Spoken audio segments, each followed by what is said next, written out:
कसीरन तय्यबन कमा अमर। अशहदु अल्ला इलाहा इल्लल्लाहु वहदहु ला शरीक लह हुवा साहिबुस समाई वल अर्दि व साहिबुश शम्सी वल क़मर। अम्मा बअदु अऊज़ु बिल्लाहि मिनश शैतानिर रजीम। बिस्मिल्लाहिर रहमानिर रहीम।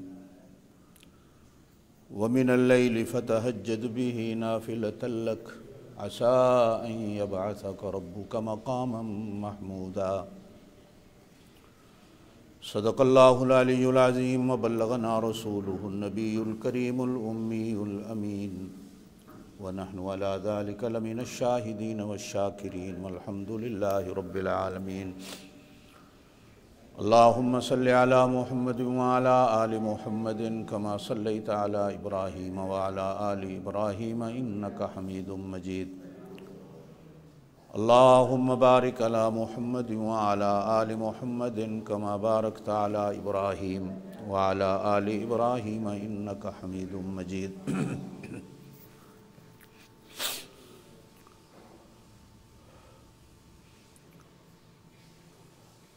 नमाज की बात चल रही थी।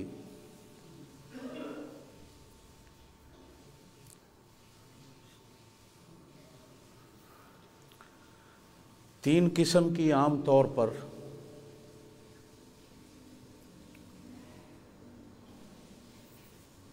नमाज़ों को बयान किया गया है, जिनमें से एक फ़र्ज़ नमाज है और एक सुन्नत नमाज है और एक नफल नमाज।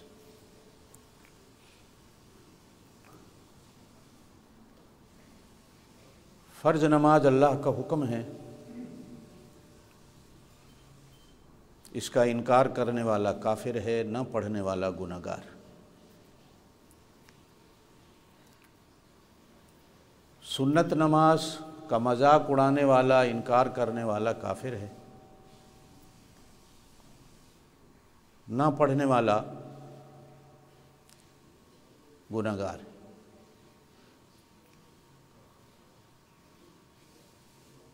नफल नमाज का मजाक उड़ाने वाला काफिर हो जाता है, ना पढ़ने वाला गुनहगार नहीं होता, अलबत्ता पढ़ने वाला सवाब ले लेता।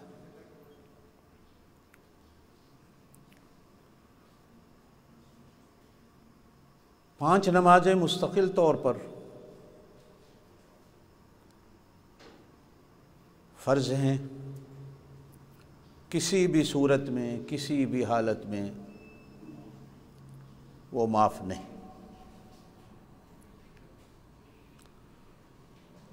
किसी मजबूरी की वजह से अगर किसी बंदे की नमाज रह जाती है तो फिर वो क़ज़ा नमाज का मसला अलग है, ज़िंदगी रही तो इंशाअल्लाह ताला उस पर बाद में बात करेंगे। गुज़श्ता जुमा मैंने सुन्नत नमाज़ों पे बात की थी,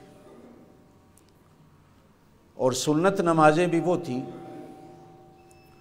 जो जनाब नबी करीम अलैहिस्सलातु वस्सलाम ने हमेशा पढ़ी। सुन्नत होती ही वही है कि जो हुजूर सल्लल्लाहु अलैहि वसल्लम ने की हो या आप सल्लल्लाहु अलैहि वसल्लम ने कही हो या आप सल्लल्लाहु अलैहि वसल्लम के चारों खुलफा में से किसी ने की हो या कोई काम आप सल्लल्लाहु अलैहि वसल्लम के सामने किया गया हो, आप सल्लल्लाहु अलैहि वसल्लम ने ख़ुद तो नहीं किया लेकिन उसको पसंद फरमाया और उससे किसी को रोका नहीं। ये सुन्नत की पूरी तफसील गुज़श्ता जुमा आप हज़रात के सामने बयान की गई थी। कुछ सुन्नतें ऐसी हैं जो गैर मुअक्किदा हैं, वो भी नफल में शुमार होती। इसी तरह कुछ नमाजें हैं जो नफल में हैं।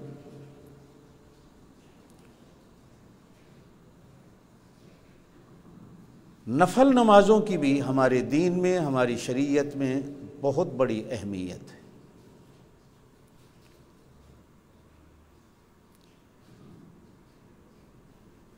मिसाल के तौर पर आप समझेंगे, हमारी ज़ुबान में दो जुमले आम तौर पर बोले जाते हैं, एक कहते हैं ज़ाब्ता और एक कहते हैं राब्ता। ज़ाब्ता कानून होता है। फ़र्ज़ नमाजें फ़र्ज़ हैं और ये कानून है, ये ज़ाब्ता है, ये किसी सूरत में माफ़ नहीं। नफल नमाजें राबता का काम करती हैं। दो गांव हैं, दोनों के दरमियान में एक सड़क है या पुल है, तो वो सड़क हो या पुल हो, वो दो गांवों को राबते का काम करती है, मिलाती है। अगर सड़क भी ना हो, पुल भी ना हो, तो उन दोनों गांव वालों का आपस में राब्ता करना बड़ा मुश्किल हो जाता।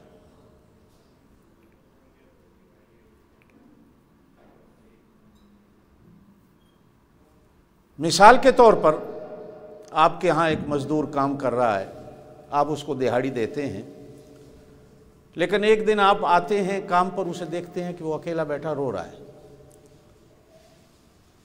आप उससे जाकर पूछते हैं क्यों रो रहे हो, तो वो यूं कहे आपसे कि जी दिहाड़ी तो मैं आपसे लेता हूँ, लेकिन अभी हफ्ते 10 दिन के बाद मेरी बेटी की शादी है, मेरे पास है कुछ नहीं, तो सोच रहा हूँ कि मैं बेटी की शादी कैसे करूँगा। तो आप तरस खाकर उसको 10-20 हज़ार रुपया, जितनी भी आपकी तौफीक है, वो दे देते हैं। वो खुश हो जाता है और उसका काम निकल जाता है। ये राब्ता है, उसको दिहाड़ी देना ज़ाब्ता है। नबी करीम अलैहिस्सलातु वस्सलाम ने इरशाद फरमाया कि पसीना खुश्क होने से पहले पहले मज़दूर को मज़दूरी दे दो। ये ज़ाब्ता और कानून है। आप वैसे उसके काम आ जाएं, चूँकि उसने आपसे राब्ता किया है, आपसे अपनी दरख्वास्त पेश की है, कहा है, ये एक राब्ता है। अगर वो ना करता तो शायद आप उसकी मदद ही ना करते। अब उसने राब्ता किया है तो आप मदद कर रहे हैं। बेन यही हालत नफल नमाज की होती है कि नफल नमाज के ज़रिए आदमी अल्लाह से राब्ता करता। जनाब नबी करीम अलैहिस्सलातु वस्सलाम ने इरशाद फरमाया, बड़े से बड़ा काम हो या छोटे से छोटा काम हो, 2 रकात नमाज नफल पढ़ के अल्लाह से उसकी मदद मांग लो, अल्लाह सारा दिन तुम्हारी मदद करेंगे। एक राब्ता हो जाता।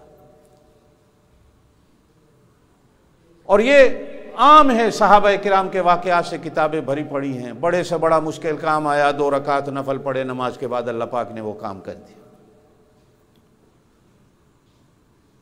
हम और आप तावीज़ वाले के पीछे भागते हैं, पीर फकीर के पीछे भागते हैं, अल्लाह की तरफ नहीं भागते कि अल्लाह से राब्ता कर लें। कि जब हदीस में फरमाया गया है कि 2 रकात नफल हाजत पढ़ने से अल्लाह पाक बंदे की हाजत को जरूर पूरा करता है, एक राब्ता हो जाता है अल्लाह से, अल्लाह से एक मेल हो जाती है, अल्लाह से एक ताल्लुक पैदा करता है। फर्ज नमाज एक अलग चीज है, वो तो मेरे ऊपर फर्ज है, ड्यूटी है मेरी, वो मैंने करना ही करना है।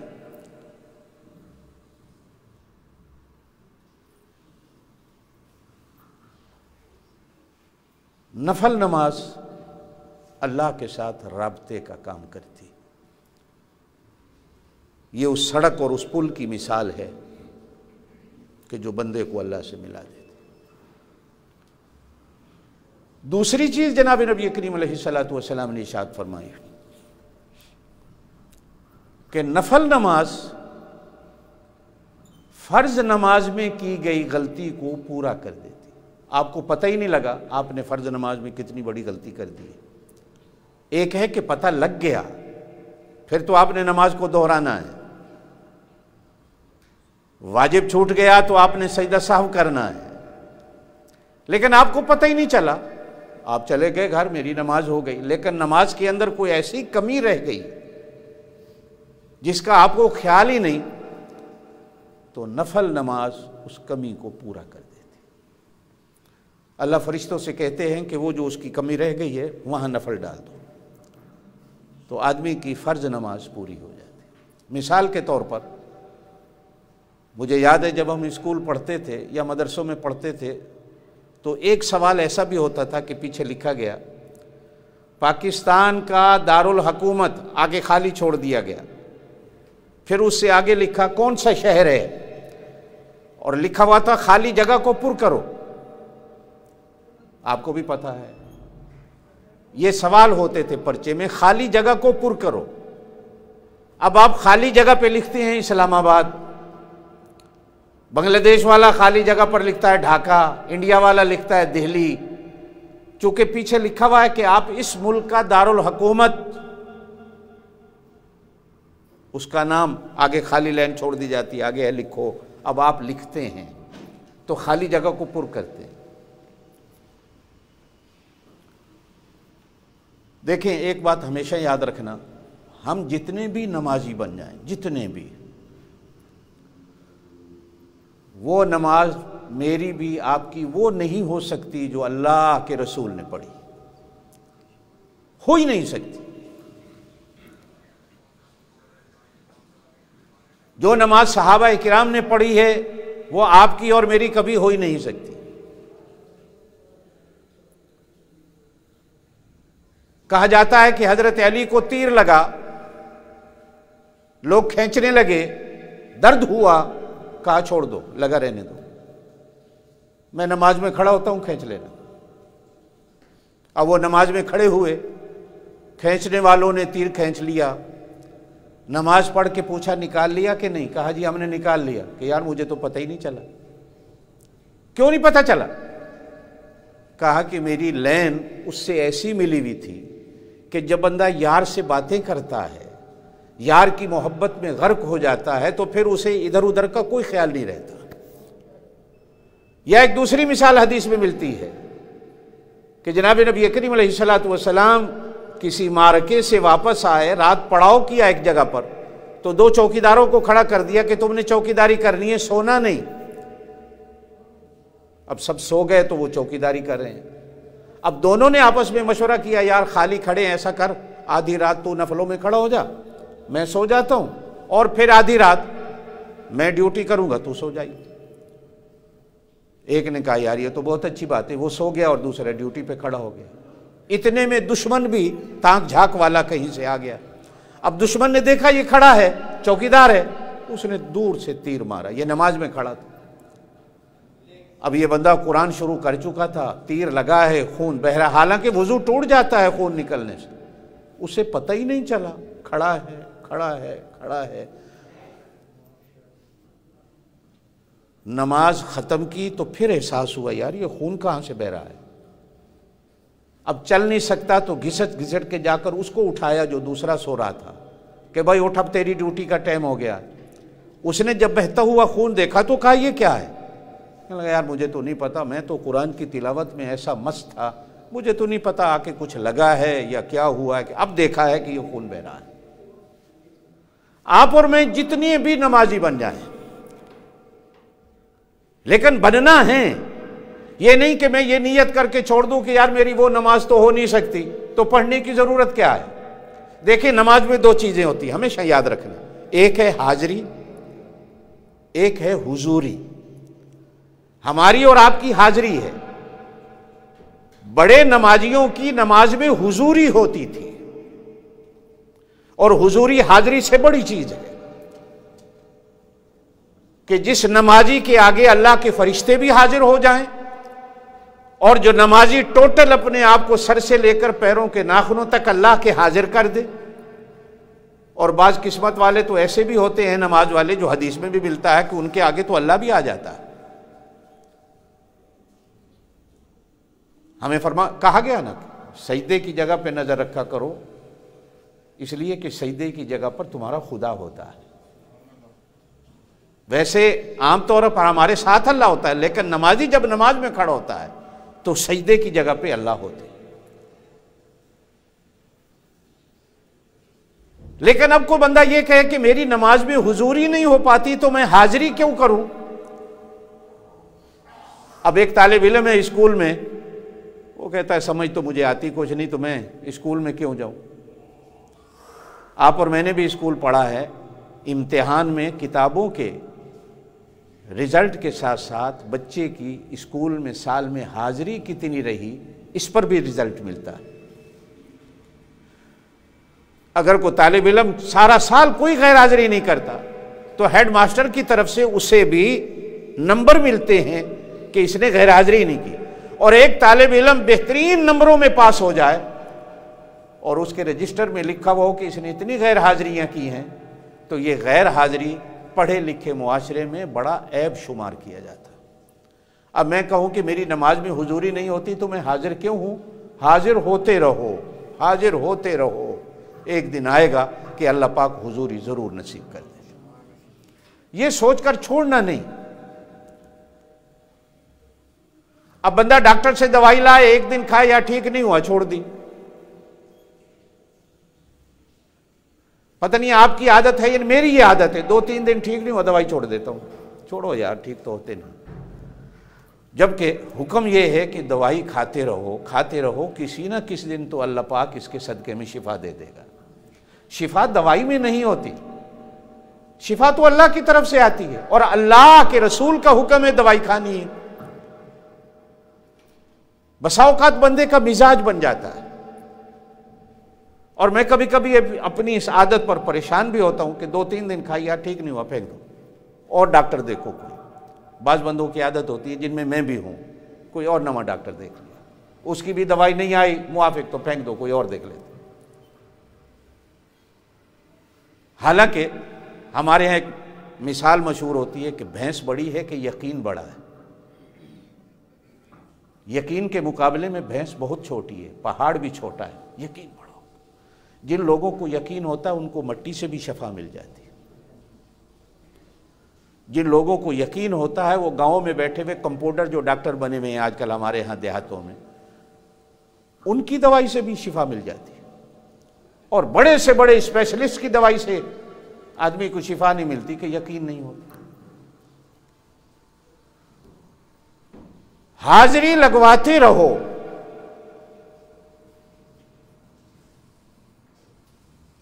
आपने किसी का नुकसान किया है, आप 2 दिन उसके दरवाजे पे माफी मांगने गए, उसने माफ नहीं किया, तो तीसरे दिन छोड़ो नहीं, जाते रहो, जाते रहो। एक दिन आएगा, कत्ल भी किया हुआ है तो वो बंदा आपको माफ कर देगा। कभी कभी ये जिद बंदे को मार देती है। जनाब नबी करीम अलैहिस्सलातु वस्सलाम का इरशाद है, नफल नमाज, बात मैं कर रहा था नफल नमाज पे, पिछला जुमा आपने सुन्नतों पे बयान सुना कि नफल नमाज क्या है। पहली बात याद रखना कि नफल नमाज जरूरी नहीं, लेकिन छोड़नी नहीं, इसलिए कि ये अल्लाह के साथ राब्ते का काम करती है। फर्ज नमाज जाब्ता है, ये कानून है, ये माफ नहीं है, ये पढ़नी पड़नी है, ड्यूटी है, ये ड्यूटी है। लेकिन नफल नमाज मालिक को खुश करना है। आपके पास एक मुलाजिम है, आप उसको तनख्वाह देते हैं, ड्यूटी है उसकी, लेकिन एक दिन अपना गांव गया, गांव से वापस आया तो आपके लिए हदिये के लिए तोहफे के तौर पर एक शहद की बोतल लाया। सर मेरे घर में दरख्त था, छोटा माखी लगा हुआ था, मैंने खुद उतारा, सोचा मैं आपके लिए ले आऊं। पहले वो नौकर था, ये शहद लाने की वजह से उसने आपके दिल के अंदर जगह बना ली। अब आप हमेशा इसका ख्याल रखेंगे कि यार बेशक नौकर है, लेकिन कितना अच्छा है कि मेरे लिए अपने घर से, घर के दरख्त से शहद उतार कर ले आया, दिल में जगह बन गई। नफल पढ़ने वाला बंदा अल्लाह के दिल में अपनी जगह बना लेता। बाकी नमाज फर्ज है, वो आपकी ड्यूटी है, लेकिन नफल नमाज अदा करने वाला अपने अल्लाह के दिल में अपनी जगह बना लेता और फिर अल्लाह पाक नफल नमाज के सदके उसके सारे काम करता है। एक हदीस के अंदर हुजूर पाक सल्लल्लाहु अलैहि वसल्लम ने इरशाद फरमाया, सुबह उठकर जब सारी दुनिया सो रही हो, 2 रकात नफल तुम मेरे लिए पढ़ लो और दिन के सारे काम मेरे हवाले कर दो। मेरा काम तुम कर दो, तुम्हारे काम मैं कर दूं।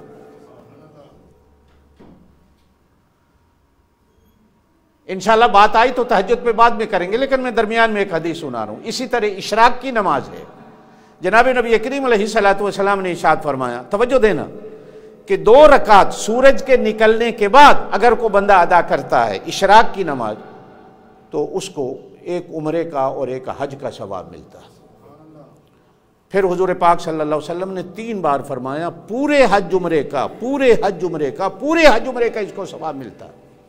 अब मैं और आप सोचें कि यार हज के लिए जाना तो इतने लाखों का खर्चा होता है, इतनी तकलीफ़ें होती हैं, इतना कुछ हो जाता है, ये कैसी नमाज है 2 रकात पढ़ लो तो हज का सवाब मिल जाता है। अब वही पिछली बात याद रखें कि जब बंदा मालिक के दिल में जगह बना ले तो मालिक की मर्जी है, जितना चाहे सवाब बढ़ाता चला जाए, मालिक को रोकने वाला कौन है। आपने माँ बाप को एक बार देखा मोहब्बत की नज़र से तो आपको एक हज का सवाब मिल गया, मुफ्त में, घर बैठे बैठे। क्यों मिल गया? कि आपने अपने मालिक अल्लाह के दिल में जगह बना ली। जब अल्लाह के दिल में बंदा जगह बना लेता है, देखें फर्ज नमाज ड्यूटी है आपकी, वो आपने पढ़नी है, ये नफल अल्लाह के दिल में और ज़्यादा काम कर। 5 बजे तक मेरी ड्यूटी है लेकिन मैं 1 घंटा और लगा के दफ्तर में बैठ जाता हूँ। आपका मालिक खुश होता है कि नहीं दफ्तर वाला कि यार, बल्कि आपको ओवर टाइम मिल जाता है। ओवर टाइम ना भी मिले, साल के बाद 2-4 महीने के बाद वो आपको कुछ ना कुछ इनाम दे देता है, दिल में जगह बन जाती है कि यार ये बंदा मेरे लिए बैठा रहता है। नफल नमाज पढ़ना, अल्लाह के दिल में जगह बनाना। दूसरी चीज, फर्जों के अंदर आपकी कोई कमी रह गई, आपको पता ही नहीं चला मैंने फर्ज नमाज पढ़ी है, कोई कमी रह गई है। हालांकि फर्ज नमाज को पूरा करना जरूरी है, पता चल गया तो दोबारा पढ़ना है, पता ही नहीं चला बंदे को, हो जाती है। इसलिए कि मैंने पहले कहा आपकी और मेरी वो नमाज नहीं जो अल्लाह के नबी की थी, कमजोरियां होती हैं। जनाब नबी करीम अलैहिस्सलातु वस्सलाम ने इरशाद फरमाया ये नफल नमाज उस कमी को पूरा कर देगी।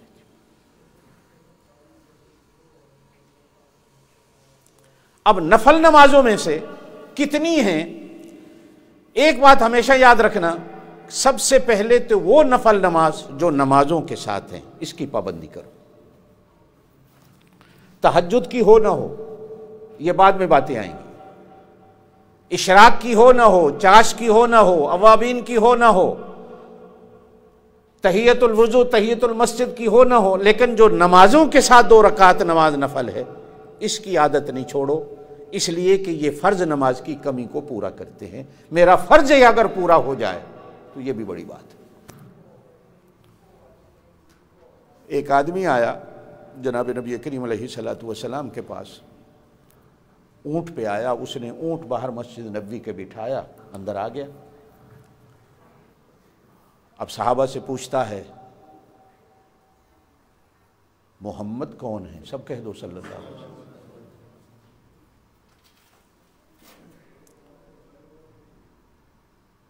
हालांकि ये ईमान की बात है कि जनाब नबी करीम अलैहिस्सलातु वस्सलाम की पहचान तो दूर से हो जाती थी, लेकिन जब मजलिस लगती थी, सहाबा किराम की महफिल लगती थी, तो अल्लाह की तरफ से नूर का रंग और इधर से नबूवत का रंग सब पर ऐसा चढ़ जाता था कि कोई आदमी समझ नहीं सकता था ये कौन है, ये कौन है, ये कौन है। आपको और मुझे चूंकि मजलिस में बैठने का पता नहीं है, हमने अभी तक मजलिस का रंग लिया ही नहीं, उन्होंने रंग ले रखा था नबूवत का।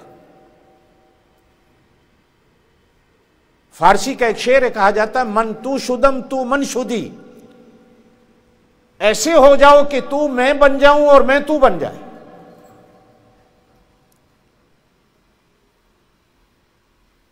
हो सकता है कि आपको और मुझे यह बहुत मुश्किल लग रहा है, लेकिन कभी कभी बुजुर्गों की सोहबत में बैठने वाले पर बुजुर्गों का रंग ऐसा चढ़ता है कि बंदा इम्तियाज करना भूल जाता है कि बुजुर्ग कौन है और मुरीद कौन। आया हुजूर पाक सल्लल्लाहु अलैहि वसल्लम के सामने बैठा, कलमा पढ़ा, मुसलमान हुआ, मुसलमान नहीं था। अब उठने लगा तो कहने लगा मुझे को कब काम बताओ, मैं क्या करूं, इस्लाम क्या कहता। हुजूर सल्लल्लाहु अलैहि वसल्लम ने फरमाया 5 नमाजें फर्जें पढ़नी हैं, साथ साथ ये सुन्नतें मेरी हैं, ये पढ़नी हैं। कह लगे जी जी बिस्मिल्लाह पढ़ूंगा। अब हुजूर ने फरमाया, तवज्जो देना मेरी इस बात पर, कि साथ साथ कुछ नफल भी हैं। धड़ल्ले से कहता है, बात सुनो, फ़र्ज़ पूरे करूँगा, ये नफलों वफलों का मुझसे काम नहीं होता, मैं नहीं पढ़ूँगा, मेरे पास टाइम ही कोई नहीं। हुजूर सल्लल्लाहु अलैहि वसल्लम मुस्कुरा पड़े। फिर हुजूर सल्लल्लाहु अलैहि वसल्लम ने फरमाया, रमज़ानुल मुबारक के रोज़े हैं, फ़र्ज़ हैं, हाजिर रखूँगा। हुजूर ने फरमाया कभी कभी नफल के रोज़े भी हैं। कहा जी ये मुझसे नहीं होता, झूठ नहीं बोलूँगा, सीधी बात, फ़र्ज़ ही पूरे हो जाएं तो बड़ी बात है। हुजूर मुस्कुरा उठे। फिर आप सल्लल्लाहु अलैहि वसल्लम ने फरमाया, साल के बाद ज़कात है माल पर, और कभी कभी खैरात सदका भी है। कहने लगा जी सीधी बात है, फ़र्ज़ पूरा करूँगा, ये खैरात ये सदके ये मुझसे नहीं होते।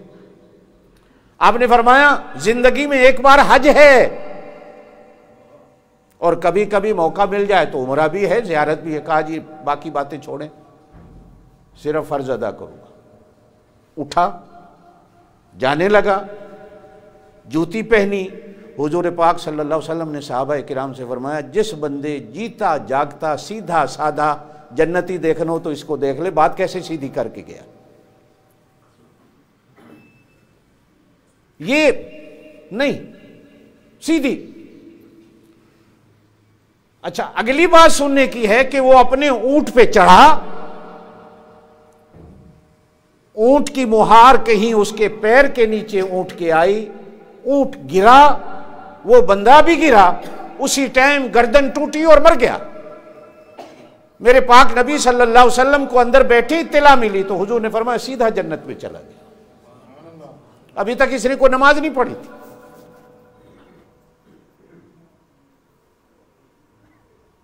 नफल नमाज क्या है, वही मैं बात कर रहा था कि मेरी और आपकी फर्जों में कमी रह गई, आपको और मुझे कोई पता नहीं। नफल नमाज फर्जों की उस कमी को पूरा करता, खाली जगह को पुर करो, यह नफल नमाज खाली जगह को पुर कर देती। तीसरी हदीस, जनाब नबी करीम अलैहिस्सलातु वस्सलाम ने इरशाद फरमाया, जब को बंदा मेरे लिए नफल पढ़ता है, तवज्जो देना इस हदीस पर, मेरे लिए नफल पढ़ता है, जहां मैं उसके काम करता हूं वहीं मैं कभी उसका हाथ बन जाता हूं, अल्लाह कह रहे हैं, कभी मैं उसकी आंखें बन जाता हूं, कभी मैं उसके कान बन जाता हूं, कभी मैं उसके पैर बन जाता हूं, उसके जिस्म के हिस्से मैं बन जाता हूं। जब ये काम कोई भी ये कर रहा होता है, बेशक देखने वाले देखते हैं उसका हाथ है, लेकिन अंदर मेरा हाथ होता है। वो जो आंखों से कभी गुनाह करता है तो मैं उसकी आंखों में बैठकर उसको आंखों से गुनाह करने ही नहीं देता, उसकी हिफाजत मेरे जिम्मे हो जाती।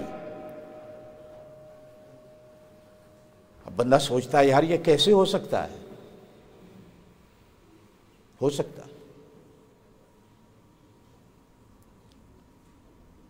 एक सहाबी थे, पांव से लंगड़े थे। जंग ओहद का जब ऐलान हुआ तो लंगड़े होने के बावजूद जंग ओहद के लिए चल निकले। हालांकि कुरान में है कि माजूर बंदा ना जाए जंग के लिए, तो तनोमंद और सेहतमंद बंदा चाहिए। कुरान में है बीमार पर, कमजोर पर, लागत पर कोई पूछ गुछ नहीं अगर वो नहीं जाता। लेकिन तंदुरुस्त बंदा अगर जिहाद का ऐलान हो जाए ना जाए, वो गुनहगार है।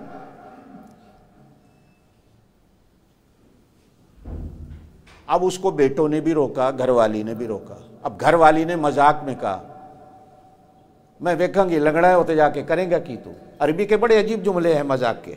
तू जाके करेंगा की, इंजे ही आ जाना है तू, टुर तेरे को होंदा नहीं, तू कह रहा है मैं जिहाद में जा रहा हूं। अब उसके शौक को देखते हुए उसके बेटों ने हुजूर सल्लल्लाहु अलैहि वसल्लम से इजाजत मांगी। हुजूर ने कहा यार चलो दे दो, अगर इतना शौक है उसको दे दो। तो बीवी ने मजाक में कह दिया मुड़ के नाम ही। उसने भी आगे से हाथ उठा के कहा अल्लाह मुझे ले तो जा रहा है ना, फिर मुझे वापस घर में ना लाइयो। अमरू बिन जमू सहाबी का नाम मिलता है, जंग ओहद में शहीद हो गए।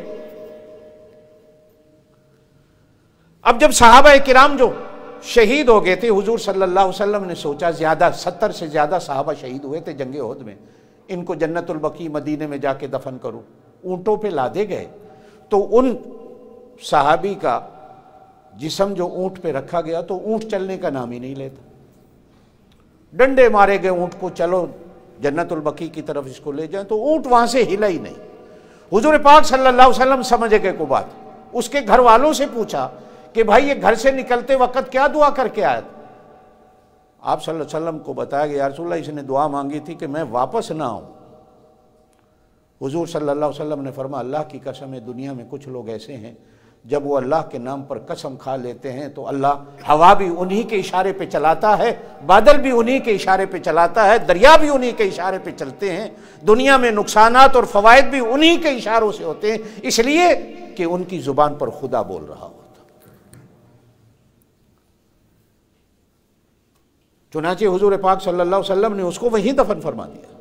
वो आज भी हजरत हमजा के साथ जहां मैदान उहद में शोहदा की कब्रें हैं, हमें एक ही कब्र नजर आती है लेकिन वहां 3 कब्रें हैं, वो सहाबी वहीं दफन हो गए। बंदा जब अल्लाह का बनता है तो अल्लाह उसका बन जाता। आप और मैं गिला करते रहते हैं, नाराज ना होना, उसमें मैं भी हूं कि हम अल्लाह के बने ही नहीं।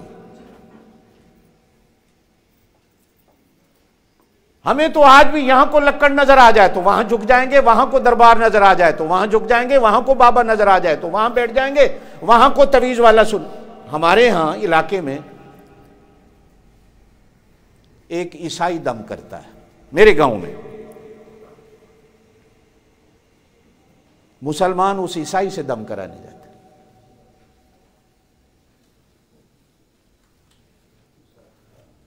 एक दो दफा मैंने भी उस ईसाई से कहा, मैंने कहा शर्म कर, कहता जी मैं की करा, तो मुसलमान मेरे को ला जाते ने, मैं फूक मार देना।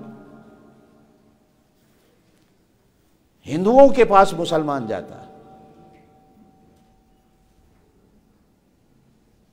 ये जादू टोने तवीजात आपको कहीं पता चल जाए, बस लेनों की लेने लगी हुई हैं, जा रही है दुनिया, किसी को कोई अकल नहीं मैं कहां जा रहा हूं। मुसलमान हिंदू के पास चल के चला जाए, ईसाई के पास चला जाए अपनी हाजत को पेश करने के लिए, इससे बड़ा दज्जाल कौन हो सकता है जो अल्लाह के दरवाजे को छोड़कर काफिरों के पास जा बैठा। दवाई इलाज ये एक अलग चीज है, ये कलाम ये तो हमारे ईमान वाली चीजें हैं। अब एक बंदा मोमिन ने कहा, अल्लाह तो कुरान में कहता है या अय्युहल्लज़ीना आमनू, ईमान वालो ला तत्तखिजुल यहूद वन नसारा औलिया, ये यहूदी नसरानी तुम्हारे दोस्त नहीं है, इनसे दोस्तियां मत लगाओ, ये एक दूसरे के हैं तुम्हारे नहीं।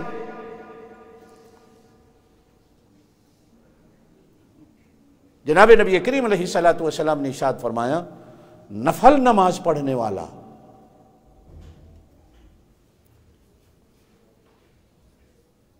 अल्लाह पाक कभी इसके हाथ बन जाता है, कभी इसकी आंखें बन जाता है, कभी इसके कान बन जाता है। जोहर के 2 रकात नफल, इशा की असर की 4 रकात सुन्नत गैर मौक़िदा, ये नफल है।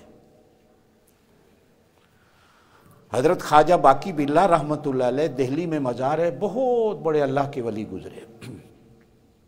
कहा जाता है कि जब वो फौत हुए, जनाजा तैयार,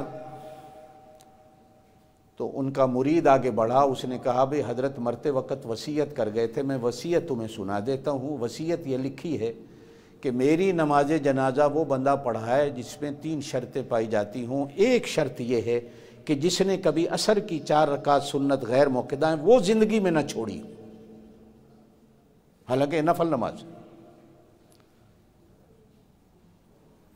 दूसरी शर्त यह है कि आज तक उसने कभी किसी गैर महरम औरत को देखा ना हो, नज़र न पड़ी। और तीसरी शर्त यह है कि उसकी तहज्जुद कभी कज़ा ना हुई। वो आगे बढ़े तो जनाजा पढ़ाए, नहीं तो कोई आगे नहीं आता। दुनिया खड़ी है लाखों की तादाद में, किसी की ज़रूरत नहीं आगे बढ़े। बड़े बड़े उलमा औलिया, किताबों में आता है कि वक़्त का दिल्ली का बादशाह सुल्तान नूरुद्दीन अल्तमश आगे बढ़ता है, कहता है लोगों सफ़े बनाओ, अल्लाहु अकबर, अल्हम्दुलिल्लाह मैं बादशाह होते भी मेरे अंदर ये शर्तें तीनों की तीनों पाई जाती हैं। ऐसे लोग मगरिब के 2 रकात नफल, इशा के 2 रकात नफल सुन्नतों के बाद, वितरों के बाद। मैंने पहले कहा बाकी नफल जितने हैं, तहज्जुद है, इशराक है, चाश्त है, तहियतुल मस्जिद है, तहियतुल वुज़ू है, सलातुल हाजत है, ये बातें बाद में आपसे करेंगे। अभी उन नफलों की पाबंदी करो जो फ़र्ज़ों के साथ। हमारी आदत बन गई है, फ़र्ज़ पढ़े गए, सुन्नत पढ़ ली तो पढ़। नफलों के ऊपर ना मौलवी साहब अमल करता है, ना हाजी साहब अमल करता है, ना नमाजी अमल करता है कि जी कोई गल नहीं, नफल ही नहीं जी पढ़ लेते, सवाब है, नहीं पढ़े तो गुनाह नहीं। एक दिन आता है ये बंदा जो नफल को छोड़ता है, ये सुन्नतों को छोड़ बैठता है। एक दिन आता है कि फिर ये बंदा फ़र्ज़ों को छोड़ देता है, इसलिए कि शैतान यारी लगा लेता है। नफलों को ना छोड़ो, कहीं ऐसा ना हो कि सुन्नतें छूट जाएं। नफलों को ना छोड़ो, कहीं ऐसा ना हो कि फ़र्ज छूट जाएं। इसलिए कि नफल नमाज बंदे को नमाजी बनाती है, इसलिए कि ये नफल है फिर भी पाबंदी करता है, तो सुन्नत की पाबंदी क्यों नहीं करेगा और फ़र्ज की पाबंदी क्यों नहीं करेगा। और फिर एक हदीस सुना के मैं बात ख़त्म करूँ। जनाब नबी करीम अलैहिस्सलातु वस्सलाम ने इरशाद फरमाया, घरों को कब्रिस्तान न बनाया करो। कब्रिस्तान वो होते हैं जहाँ नमाजें नहीं होती। घरों को कब्रिस्तान न बनाओ, ये नफल नमाजें घर में पढ़ा करो, नहीं तो घर कब्रिस्तान बन जाता। नफल घर पढ़ने की आदत बनाओ, तुम्हें देखकर तुम्हारे बीवी बच्चे भी नफल पढ़ने की आदत बनाएंगे। और जब नफल की आदत आएगी तो फिर सुन्नत और फ़र्ज़ की आदत भी आ जाएगी। अल्लाह पाक आपको मुझे अमल की तौफीक दे। सुबहान रब्बिक रब्बिल इज़्ज़ति अम्मा यसिफ़ून व सलामुन अलल मुरसलीन वल्हम्दुलिल्लाहि रब्बिल आलमीन। मौलाना कहाँ हैं?